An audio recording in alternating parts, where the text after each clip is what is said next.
السلام علیکم، آپ دیکھ رہے ہیں پاک ایکسکلوسیو ٹی وی۔ 2 سال پہلے کرونا شروع ہوا، اس کے بعد کراچی کے سڑکوں پر جو افطار پارٹیز ہوتی تھی وہ بند ہو گئی۔ اس سال ایک بار پھر ان افطار کا سلسلہ شروع ہو گیا۔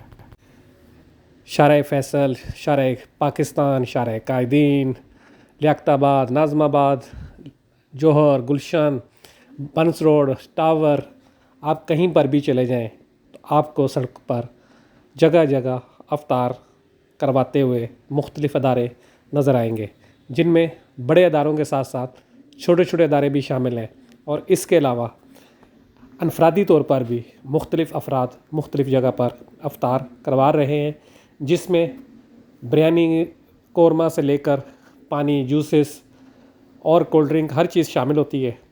ایسا لگتا ہے کہ پاکستان میں سب سے زیادہ افطار کراچی ہی میں کروائی جاتی ہے، اور یہ ایک حقیقت بھی ہے کہ کراچی کے لوگ اس طرح کے پروگراموں میں، اس طرح کی چیزوں میں بڑھ چڑھ کر حصہ لیتے ہیں۔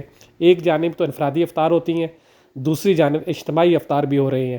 یہ جو روڈ پر افطار ہوتی ہے یہ صرف مسافروں کے لیے ہوتی ہے، اور اس میں مسافروں کی سہولت کے مد نظر رکھتے ہوئے ہر چیز رکھی جاتی ہے تاکہ جو شخص سفر میں ہے، گھر سے باہر ہے، وہ یہ افطار کر لے اور عزت سے کرے، باعزت طریقے سے افطار کروائی جاتی ہے۔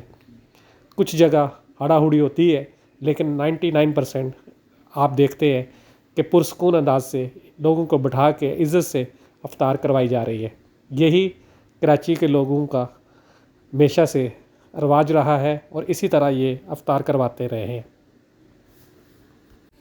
آپ دیکھ رہے ہیں پاک ایکسکلوسیو ٹی وی، اور دیکھتے رہیں پاک ایکسکلوسیو ٹی وی۔ اگر آپ نے میرے چینل کو سبسکرائب نہیں کیا تو ضرور کریں، اس سے میری حوصلہ افزائی ہوگی۔ آپ لوگوں کا بہت بہت شکریہ۔